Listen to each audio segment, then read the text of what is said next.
Santiago capítulo 1, los versículos 12 al 18. Bienaventurado el varón que soporta la tentación, porque cuando haya resistido la prueba, recibirá la corona de vida que Dios ha prometido a los que le aman. Cuando alguno es tentado, no diga que es tentado de parte de Dios, porque Dios no puede ser tentado por el mal, ni él tienta a nadie, sino que cada uno es tentado cuando de su propia concupiscencia es atraído y seducido. Entonces la concupiscencia, después que ha concebido, da a luz el pecado, y el pecado, siendo consumado, da a luz la muerte. Amados hermanos míos, no erréis. Toda buena dádiva y todo don perfecto desciende de lo alto, del Padre de las luces, en el cual no hay mudanza ni sombra de variación. Él de su voluntad nos hizo nacer por la palabra de verdad para que seamos primicias de sus criaturas. Vamos a orar. Amado Señor, te damos muchas gracias por tu bendita palabra, Señor, y te suplicamos que abras nuestro entendimiento, que podamos recibirla, atesorarla y que produzcas en nosotros fruto abundante, Señor Dios. Permítenos ver con claridad tu gracia, tu redención en Cristo Jesús. Te lo pedimos en Cristo Jesús. Amén. Podemos sentarnos, hermanos. Muy bien, seguimos exponiendo la palabra de Dios de manera consecutiva y continuamos aquí viendo el tema del creyente en medio de las diferentes pruebas. En primer lugar, nosotros ya vimos en esta carta un llamado a gozarse en medio de las pruebas, porque la prueba produce perseverancia. En segundo lugar, vimos un llamado a acudir al Señor en oración y con fe para pedir sabiduría en medio de las pruebas.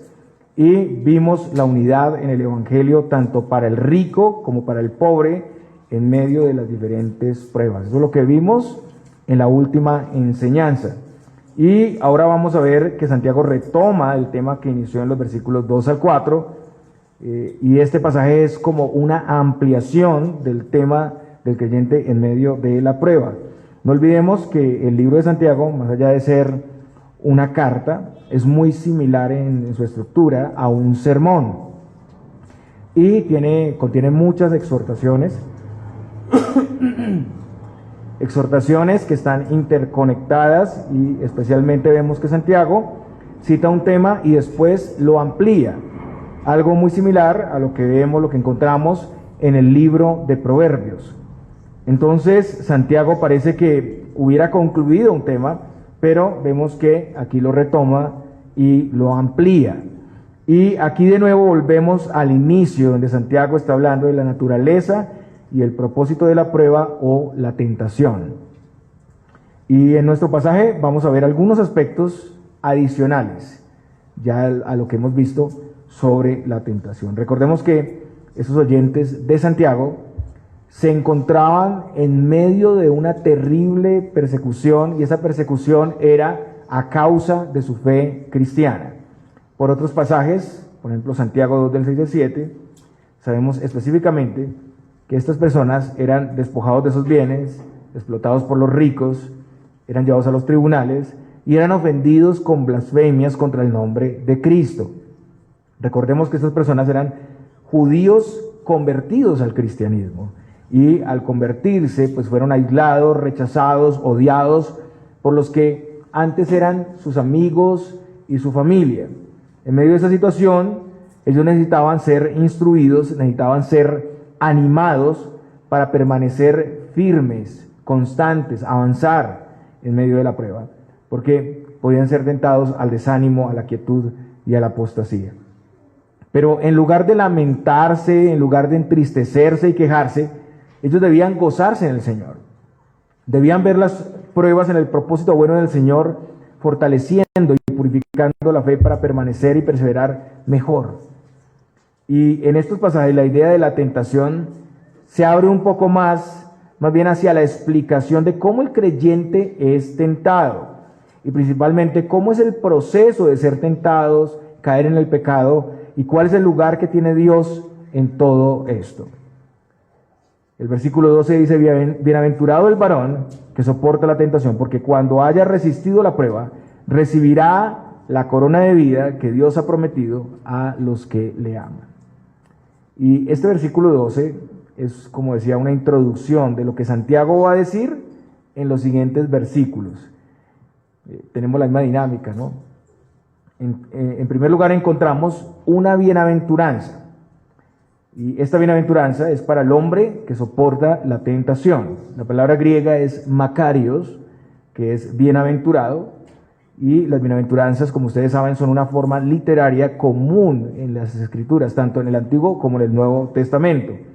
Bienaventurado significa básicamente felices y bendecidos, pero es mucho más que la felicidad que viene de una vida sin problemas, sin preocupaciones. Es un gozo profundo que el Señor da a quienes superan las pruebas en su poder. Recordemos que Santiago inició la carta hablando del gozo en las pruebas, versículo 2. Y ahora él continúa aquí con una bienaventuranza que también significa gozo para el hombre que soporta la prueba. Entonces es verdaderamente feliz, verdaderamente bendecido el que permanece, el que resiste, el que soporta la tentación. Porque al mirar a la obra de Dios puede gozarse en ese propósito santificador del Señor y porque su perseverancia ante la prueba va a ser galardonada. Lo particular es que desde la perspectiva del mundo, solo el que está libre de problemas y necesidades es feliz.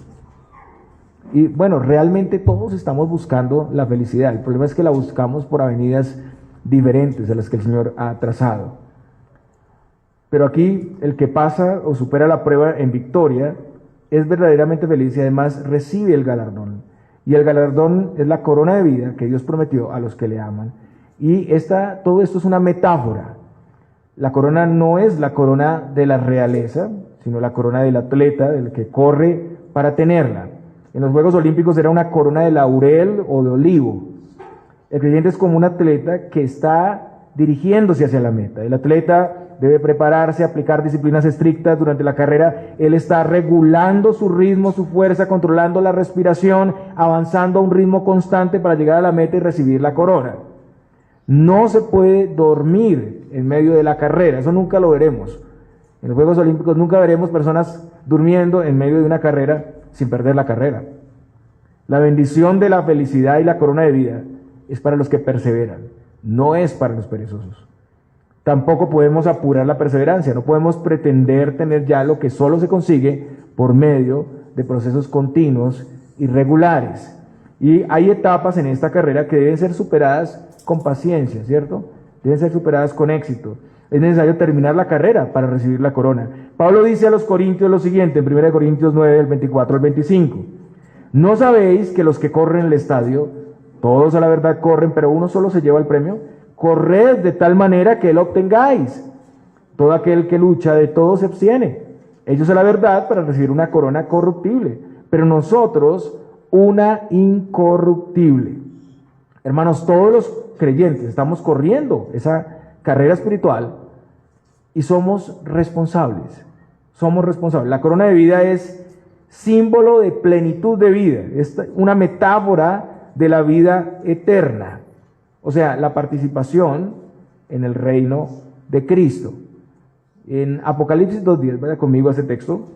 Ahí vemos que esta corona es dada a los que permanecen y perseveran en la prueba. Apocalipsis 2:10 dice: no temas en nada lo que vas a padecer. He aquí el diablo echará a algunos de vosotros en la cárcel para que seáis probados y tendréis tribulación por 10 días. Sé fiel hasta la muerte y yo te daré la corona de la vida. La corona de la vida no es como una recompensa individual de cada creyente, sino que es la vida eterna. Es el galardón común para todos los creyentes. La plenitud de vida que Dios da a los que perseveran hasta el final y superan la prueba. Entonces todos los creyentes somos llamados a perseverar y vencer en las pruebas. Ningún creyente está exento de las pruebas, ninguno. El camino y la puerta a la salvación, hermanos, es un camino y una puerta estrecha. Por otro lado, esta corona se da a los que le aman, los que le aman. Entonces ya vemos que todos tenemos que perseverar. La corona, la vida eterna, es para los que perseveran. y también es para los que le aman. Eso también es para todos los creyentes, todos le amamos. El Señor desea que en amor a Él superemos las pruebas y crezcamos. Perseverar en la prueba y superarla implica amar al Señor. En el Evangelio de Juan, dice Juan 14:15, el Señor: si me amáis, guardad mis mandamientos. En 1 Juan 5:3, Juan dice: pues este es el amor a Dios, que guardemos sus mandamientos, y sus mandamientos no son gravosos. Todo esto se da en el marco no de un pacto de obras, sino en el marco de la gracia. Permanecer fieles en la fe amando al Señor es prueba de la verdadera fe. Pero según 1 Juan 4:19, nosotros le amamos a Él porque Él nos amó primero. El Señor es quien nos amó primero y por eso nosotros le amamos. Todos sabemos que la vida eterna se da a los creyentes solamente por la gracia de Dios. Entonces vemos que el Señor da gratuitamente esta corona de vida a todos los suyos y que los suyos, por amor a Él, perseverarán y resistirán victoriosos la prueba. La perseverancia de los creyentes no los salva, pero sí es fruto, evidencia de la vida eterna que ya les ha sido dada por gracia. Hermanos, las pruebas son diferentes, las pruebas son múltiples, las pruebas son difíciles, pero debemos mirar a la prueba bajo esta perspectiva, la perspectiva de Dios. Y en esa perspectiva nuestra fe en cada prueba es fortalecida y tenemos por delante la promesa de la vida eterna. Y este es un llamado esperanzador para perseverar, para esforzarnos, para no rendirnos, para confiar en las promesas del Señor, para ser motivados por lo que realmente es importante y central.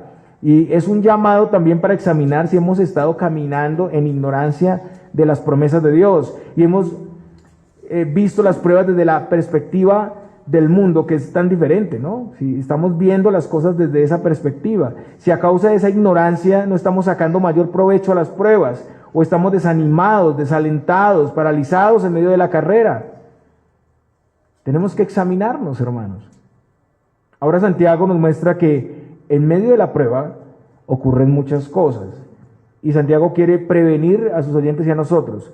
En medio de la tentación y por falta de sabiduría, algunos pueden llegar a sentirse frustrados, a excusar su pecado en el mundo o las circunstancias, y en el peor de los casos, como lo presenta aquí Santiago, acusar a Dios. Pero en lugar de eso, debemos entender la causa y el efecto de la tentación. Pero aún más, en medio de la prueba es necesario tener un concepto correcto del ser de Dios. Solo así no nos desviaremos de la verdad ni perderemos el gozo y la paz. Versículo 13, en la primera parte dice: cuando alguno es tentado, no diga que es tentado de parte de Dios. Y hermanos, es muy posible que ustedes hayan escuchado a personas excusar su pecado diciendo lo siguiente: ¿qué culpa tengo yo si Dios me hizo así? Lo escuchamos a veces en canciones, en el mundo. ¿Qué culpa tengo yo? Dios me hizo así. También pecado, pero ¿qué le podemos hacer? Todo es voluntad de Dios. En su soberanía y providencia Dios lo quiso así. Muchos piensan eso. Santiago expone la interpretación y acusación que pudiera surgir en las mentes de los creyentes en medio de la difícil prueba.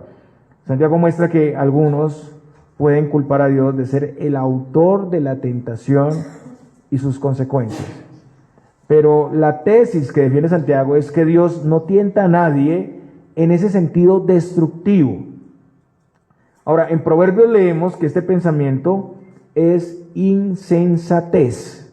Proverbios 19:3 dice: la insensatez del hombre tuerce su camino, y luego contra Jehová se irrita su corazón.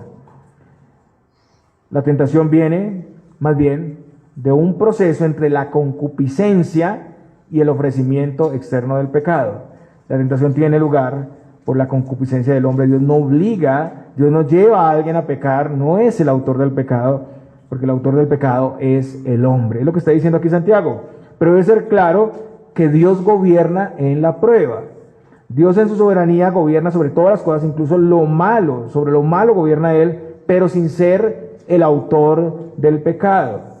Algunos textos reflejan este gobierno, pero como vemos aquí, algunos pueden llegar a una interpretación equivocada. Por ejemplo, Lamentaciones 3, del versículo 37 al 38 dice: ¿quién será aquel que diga que sucedió algo que el Señor no mandó? De la boca del Altísimo nos sale lo malo y lo bueno.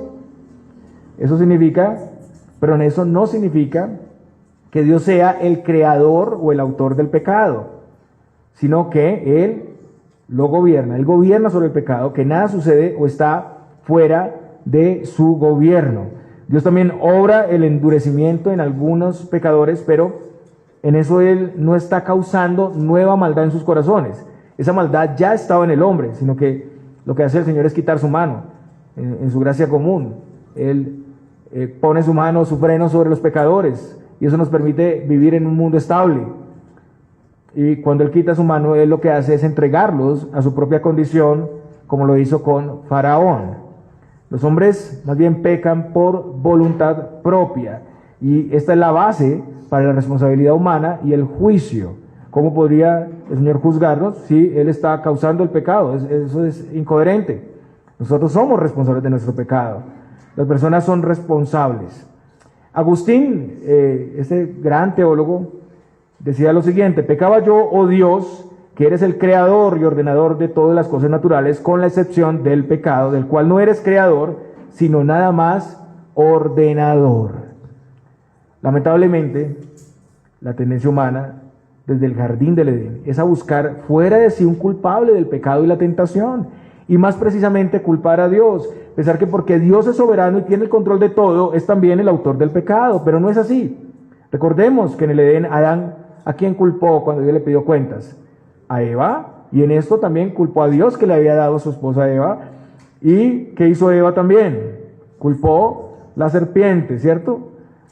No olvidemos también que el pueblo de Israel, después que fue liberado de Egipto, enfrentó muchas pruebas y murmuró contra Dios, acusó a Dios de llevarlos a morir. En Éxodo 17 se describe un momento crítico en la historia del pueblo de Dios, cuando el pueblo dejó el desierto de Sin para ir a Refidim. Y el Señor, en vez de enviarlos por el camino directo hacia la tierra de Canaán, los envía por el desierto. Veamos aquí y detengámonos un momento. No fue Moisés, fue Dios el que decidió llevarlos por la ruta más difícil. Y mientras acampaban frente a Refidim, el pueblo se encontró con la necesidad de agua y llegaron a pensar que iban a morir. En esto es claro que ellos olvidaron las promesas y las señales poderosas que Dios había hecho entre ellos. Ya habían pasado varios eventos portentosos donde habían visto las maravillas de Dios. ¿Qué debían hacer? Debían clamar a Dios, debían confiar en su provisión completa y en su fidelidad. Pero en vez de hacerlo, los israelitas clamaron y murmuraron contra Moisés. Su reclamo era que Moisés los había hecho ir al desierto para morir con sus hijos, con sus ganados. En Éxodo 17, 2 al 3 dice: y altercó el pueblo con Moisés y dijeron: danos agua para que bebamos. Y Moisés les dijo: ¿por qué altercáis conmigo? ¿Por qué tentáis a Jehová? Así que el pueblo tuvo allí sed y murmuró contra Moisés y dijo: ¿por qué nos hiciste subir de Egipto para matarnos de sed a nosotros, a nuestros hijos y a nuestros ganados? El pueblo altercó con Moisés y en esto acusan a Moisés y a Dios de haberles llevado al desierto a morir. Es por eso que este lugar es conocido como Masá y Meriba. Masá significa poner a prueba. Ellos pusieron a prueba a Dios en su rebeldía. Ellos consideraron a Dios que Dios les había fallado. Meriba viene de la raíz hebrea rib, que significa entablar una demanda judicial, litigar. Y Moisés sabía que ese litigio no era contra él, sino era contra Dios directamente. Dios pasa en última instancia a ser el acusado y el pueblo los jueces. Los israelitas acusaron a Dios de mentir, de quererlos matar. Y esta situación mostró lo que estaba en sus corazones: la terrible ingratitud, la falta de confianza en Dios, una codicia por las necesidades y cosas de este mundo que se convirtió en un ídolo. Sin embargo, Dios en su infinita misericordia les proveyó agua de la roca, como dice Éxodo 17:6. Pero verdaderamente ellos tentaron a Dios, ellos dudaron de su presencia entre ellos, aunque verdaderamente el Señor pues siempre estuvo con ellos, incluso aquí proveyéndoles el agua a pesar de sus murmuraciones, a pesar de sus acusaciones. Y este solo fue el inicio de una serie de situaciones, como ustedes saben, donde el pueblo de Israel continuó tentando al Señor. En Números 14:22 Dios dice que le habían tentado 10 veces y que no habían oído su voz. Durante 40 años las quejas, la rebelión, la incredulidad siguieron siendo constantes hasta llegar a su límite. Y bueno, esto es un ejemplo de que sí, entre el pueblo de Dios puede estar esta situación de no entender muy bien el obrar de Dios en su providencia y terminar atacando a Dios y culpándolo de nuestro mismo pecado. Otro ejemplo claro de culpar a Dios en medio de la prueba son las palabras de la esposa de Job en medio de su aflicción. Unas palabras muy fuertes. Job 2:9. Entonces le dijo su mujer: ¿aún retienes tu integridad? Maldice a Dios y muérete. Entonces, en base a todo esto, hermanos, vemos que la tendencia de culpar a Dios en la prueba y desconfiar de Él es algo real y algo de lo que todos debemos ser prevenidos. Examinemos entonces nuestra reacción a las dificultades, a las pruebas, nuestra confianza en el Señor, en sus propósitos. A veces incluso no decimos mucho en medio de la prueba, pero sí tenemos pensamientos en nuestros corazones. Nos estamos lamentando, hay quejas, murmuración, lamentos. Y muchos pueden estar culpando al Señor de algo que les ha pasado, aceptando la voluntad de Dios, pero en el fondo teniendo conmiseración de sí mismos y guardando también resentimiento contra el Señor. Confundir el gobierno y la soberanía de Dios con que Dios sea el autor de la maldad. Hay que tener cuidado con eso, mis hermanos. Pero la tentación viene, como decía, de un proceso entre la concupiscencia y el ofrecimiento del pecado. Y en medio de todo esto, Dios gobierna y ordena todas las cosas por su más sabia providencia. Dios trata con el corazón del hombre, pero no es el autor del pecado. Y para exponerlo mejor, Santiago explica algunos aspectos de la naturaleza y el ser de Dios. Sigue hablando del ser de Dios. Y Santiago dice: porque Dios no puede ser tentado por el mal, ni Él tienta a nadie. Y eso parece una contradicción, porque hemos hablado sobre cómo Dios obra probando a los creyentes y en ese propósito el Señor también los santifica, ¿no? Y hablábamos de dos tipos de prueba, ¿no? Una prueba que hace el Señor y es para bien, y otra prueba de parte de Satanás, que es una tentación que viene de afuera y es para destruir. Dios no puede ser tentado por el mal, dice Santiago, y la razón es que Él es santo. Él no puede ser influenciado, Él no puede ser atraído por el pecado. Y recordamos aquí al Señor Jesús en el desierto ante la tentación del diablo. Y vemos que este ofrecimiento que se le hace a Jesús pues no tiene ningún éxito, ¿no? Mateo 4:1. La tentación no pudo tener lugar en Él por su naturaleza santa y divina. El Señor no puede ser ni atraído ni conquistado por los ataques del mal. En la primera parte de Habacuc 1:13 leemos: muy limpio eres de ojos para ver el mal, ni puedes ver el agravio. El autor de Hebreos también dice del Señor Jesucristo, Hebreos 7:26, porque tal sumo sacerdote nos convenía, santo, inocente, sin mancha, apartado de los pecadores y hecho más sublime que los cielos. Él es completamente diferente a esas deidades paganas que, como ustedes saben, son dominadas por los pecados y maldades, adulteran, pecan entre ellos y llevan a otros al pecado, ¿no? En la mitología griega, en muchas culturas, esas deidades son completamente corrompidas, corruptas, malvadas, caprichosas. Pero Dios no es así.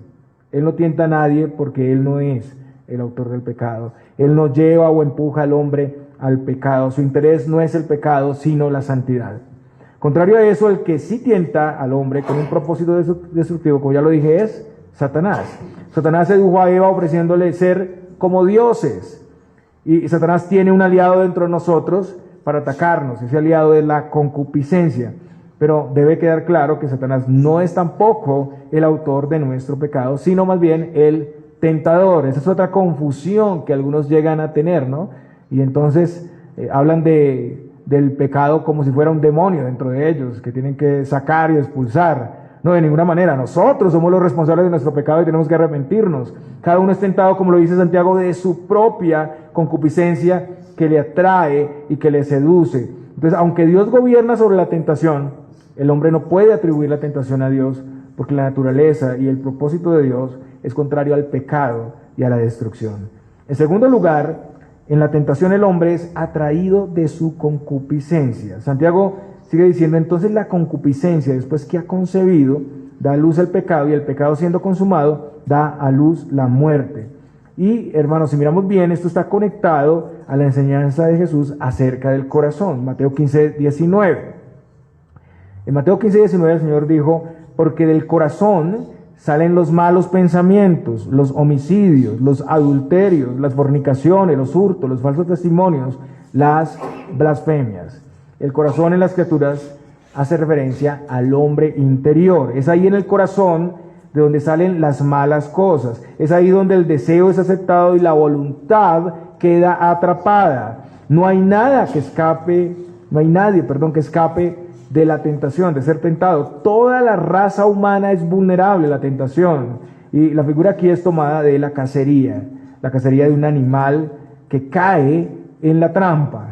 Y también es una figura tomada del escenario del pescador, el pez que ve la carnada y es atraído para comerla, y cuando muerde es atrapado. Nuestros deseos nos llevan a la tentación, y si no hay ninguna resistencia, nos llevan al pecado. Y la concupiscencia se refiere a ese deseo fuerte y profundo por cualquier cosa, incluso buena o mala. El pecado aparece como algo atractivo, como algo deleitoso, y cada cebo carnada es particular para cierto tipo de peces, ¿no?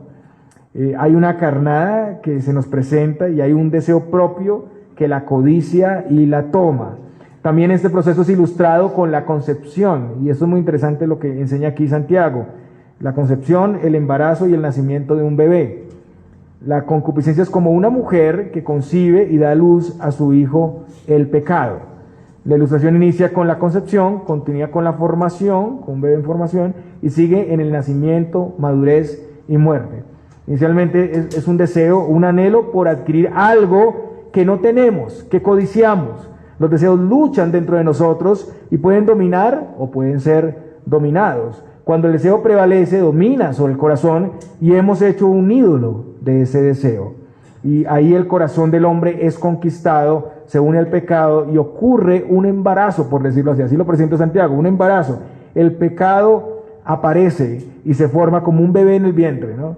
Y dando como resultado la formación y el nacimiento del pecado. Entonces, como vemos, hay varias etapas en este proceso de ser tentados. Inicialmente solo tenemos el deseo y la tentación externa. Mientras que la tentación simplemente llama, ahí somos libres para no hacer caso de ella. Pero cuando la tentación ha entrado al corazón, entonces estamos en un momento más crítico que es conocido como entrar en tentación.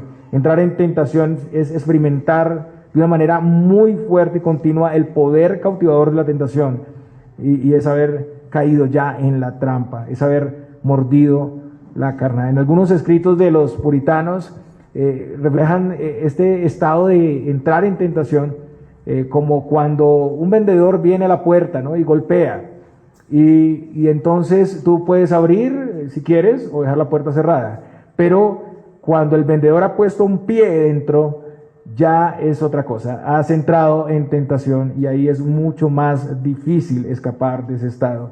Sin embargo, hay provisión para eso en el Señor. Y ahora finalmente el pecado, siendo consumado o ejecutado, produce o engendra la muerte. Un comentarista dice que desde su nacimiento el pecado ya está preñado de la muerte. Interesante. Y Romanos 6:23, como ustedes saben, muestra que la paga del pecado es la muerte. Hay muerte en un sentido espiritual porque implica enemistad con Dios y con el prójimo. Pero de seguir perseverando en el pecado hasta el final, pues el final de esto será la muerte eterna. Y bueno, aquí encontramos un claro contraste.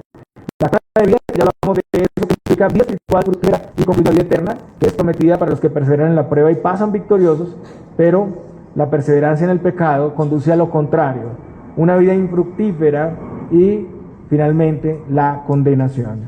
Entonces, para ser seducido y cometer un pecado hay un proceso que se da paso a paso, hermanos. Nadie cae en un pecado sin haber pasado por este proceso que se nos describe aquí.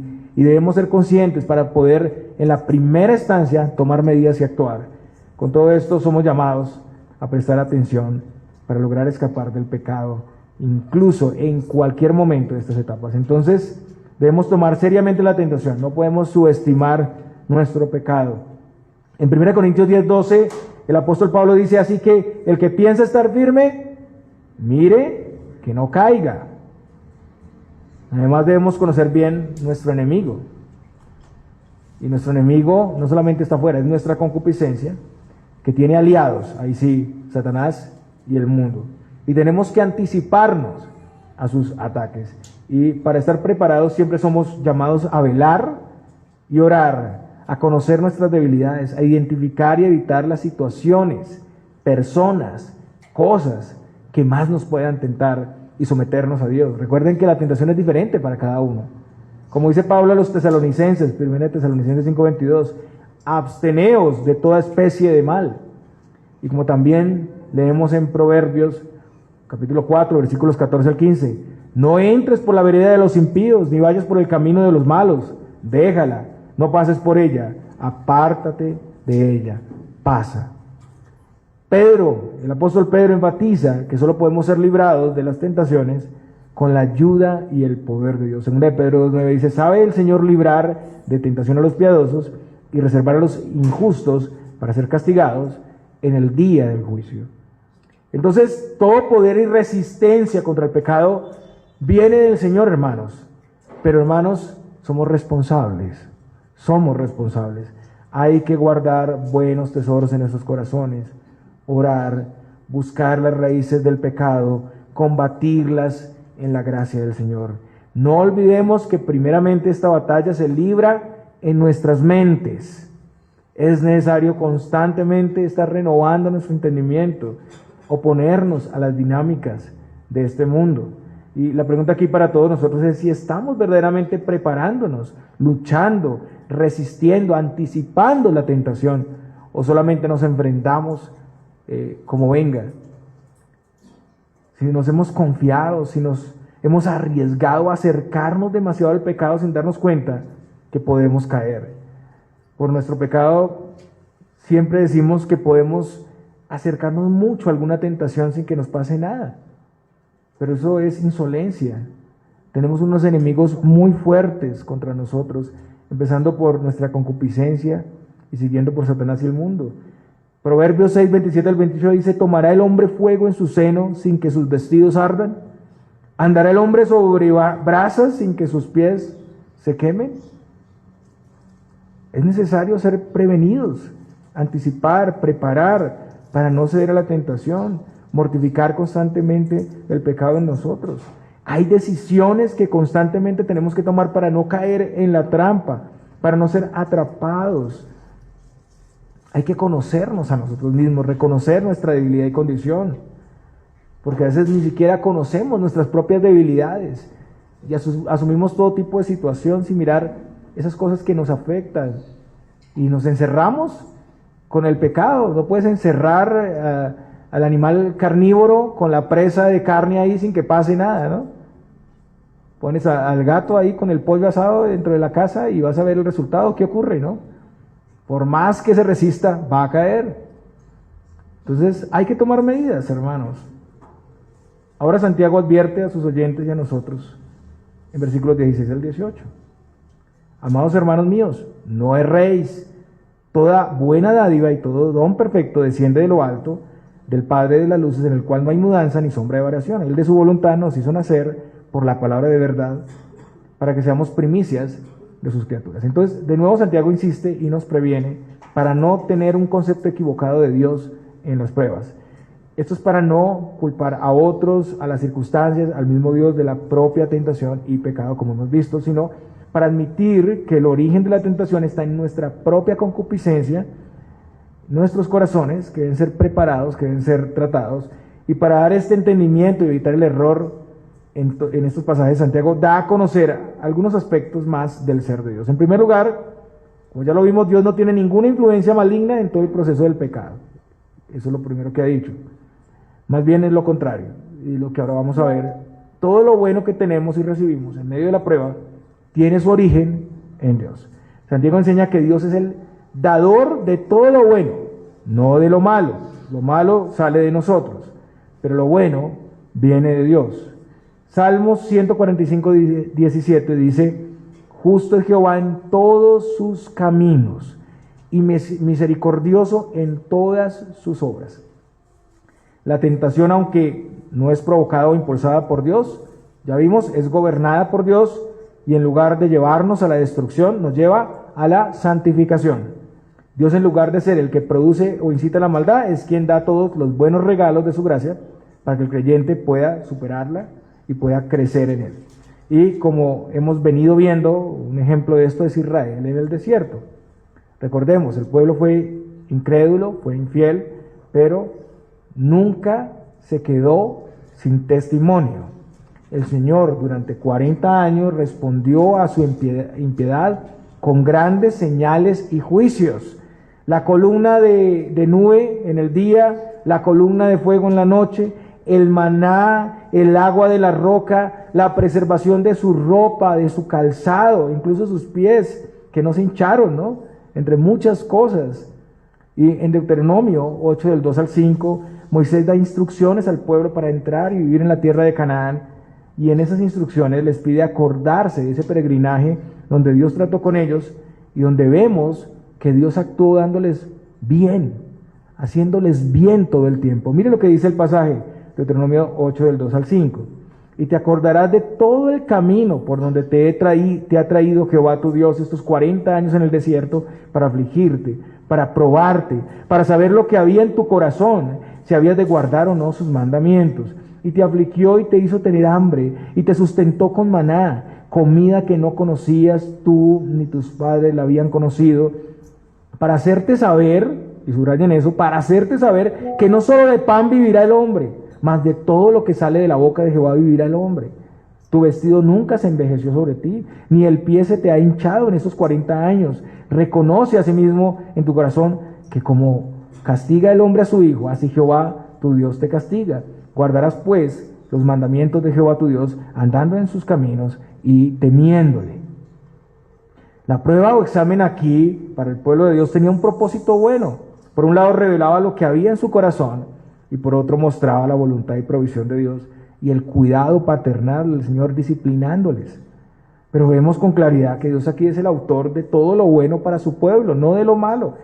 Pero la mayoría no obedeció y finalmente tuvo que venir el juicio de Dios. En segundo lugar, Santiago habla de Dios como el Padre de las luces, y esa expresión es tomada de la astronomía. Padre de las luces era un antiguo nombre judío que se le otorgaba a Dios, y lo describía como el proveedor de la luz en el sol, la luna y las estrellas. Estas son fuentes de luz, pero no son comparables con el ser de Dios, porque los astros, la luna, son variables, están expuestos al movimiento, al cambio, pero Dios no, Dios es inmutable y permanece para siempre. Cuando hay un eclipse vemos ese cambio, la luz es interrumpida, ¿cierto? En 1 de Juan 1:5 leemos: este es el mensaje que hemos oído de él y os anunciamos, Dios es luz y no hay ningunas tinieblas en él. Todas las cosas buenas que tenemos vienen del Dios supremo que está en las alturas y de quien emergen los propósitos buenos y santos. Su luz resplandece en santidad, en bondad, en amor, en fidelidad. Él es luz resplandeciente fielmente, sin variación, porque Él es inmutable, Él no cambia. Podemos estar confiados en la prueba porque Dios tendrá cuidado de nosotros y Él cumplirá su fiel propósito sin que haya algún cambio, porque la bondad que ha prometido seguirá resplandeciendo sobre los suyos. Entonces podemos tener toda la seguridad que la prueba no destruirá a los suyos, que no estaremos solos en la prueba, que tendremos siempre la salida a la tentación y que Dios no es injusto en las diferentes circunstancias que nos trae. Y una muestra de esto es lo que sigue diciendo Santiago: Él de su voluntad nos hizo nacer por la palabra de verdad para que seamos primicias de sus criaturas. Esta es otra evidencia de que Dios, antes de que ser responsable de la tentación, es más bien el dador de dádivas gloriosas y bendiciones enormes. Santiago dice que Dios, en su soberana gracia, en su misericordia, nos hizo nacer de nuevo por la palabra de verdad. La benevolencia de Dios se mostró claramente en ese acto donde nosotros no participamos. Y aquí encontramos un claro contraste. La tentación tiene su origen en la concupiscencia del hombre y es como una madre que concibe y da a luz el pecado, y el pecado da a luz la muerte. Ya lo vimos. Pero en contraste, Dios como Padre obra en nosotros en una recreación, un nacimiento que también concluye en gloria y en vida eterna. Él por su gracia nos ha engendrado, nos ha hecho nacer de nuevo, nos ha justificado y nos ha santificado, y finalmente estaremos con Él en la gloria eterna. De nuevo vemos que Dios es el autor de todo lo bueno, y Dios es el Padre de las luces, pero el hombre natural no puede ni quiere venir a la luz. Juan 3, 19 al 20 dice: y esta es la condenación, que la luz vino al mundo, y los hombres amaron más las tinieblas que la luz, porque sus obras eran malas, porque todo aquel que hace lo malo aborrece la luz y no viene la luz para que sus obras no sean reprendidas. El hombre natural está completamente inclinado al mal, no quiere venir a Dios. La necesidad del hombre no es esa religión externa o ritual, sino transformación desde el corazón. Un nuevo corazón, como las palabras del Señor en Ezequiel 36, 25 al 26, que hablan de ese nuevo corazón. Y el Señor usa la palabra de verdad, o sea, la predicación del Evangelio, un llamamiento externo que el Espíritu aplica al corazón para poder ver el reino de Dios, y somos nacidos de nuevo. Dios no es el responsable del pecado, sino el causante del nuevo nacimiento que trae transformación y vida. Y además dice que somos las primicias. En el Antiguo Testamento las primicias eran santas, pertenecían a Dios. El primogénito de hombre, el del ganado, los primeros frutos de la viña, de la huerta, eran de Dios, le pertenecían a Dios. Desde el Antiguo Testamento esa expresión se usaba en el sentido figurado para referirse al pueblo de Israel. En el Nuevo Testamento vemos exactamente lo mismo. Los creyentes son las primicias del Señor. Y Santiago aplica esas palabras de Jeremías a estas personas en la dispersión. Y realmente eran el primer fruto, los primeros creyentes, porque esta carta, como decíamos, su fecha de escritura es tal vez la primera carta del Nuevo Testamento, y ese es el inicio de la primera iglesia o el primer escenario que incluso se reunía en la sinagoga. Ellos son los primeros frutos. Pero lo que está diciendo es que sus oyentes, como hijos de Dios, nacidos de nuevo, apartados como pueblo especial, son los primeros frutos de la cosecha, la nueva creación para el destino que Dios ha determinado. Las primicias son el inicio de lo que será la totalidad de la cosecha en el futuro. Igualmente, todos los que nacen de nuevo son primicias, son garantía de esa gran cosecha. Entonces, Él en su gracia, en su benevolencia, nos hizo nacer con un propósito: que seamos los primeros frutos, las primicias de sus criaturas, pueblo suyo, separado especialmente para su gloria. De nuevo, la bondad del Señor de principio a fin. Que nadie se atreva a decir, hermanos, que Dios es el autor de la maldad y las tentaciones, pero que todos confiemos que Él gobierna la prueba y que en su bondad nos ha dado todo lo necesario para superarla. Y cualquiera que escuche esta enseñanza, hermanos, aquí o a través de las redes, y esté pasando por una difícil situación, una difícil prueba, y haya llegado a estar hasta enojado con Dios, o vea su condición crítica o miserable en este mundo y por eso se haya apartado, o no quiera venir ni oír ya más a Dios, sepa hoy que Dios en su gracia ha hecho la mayor bondad.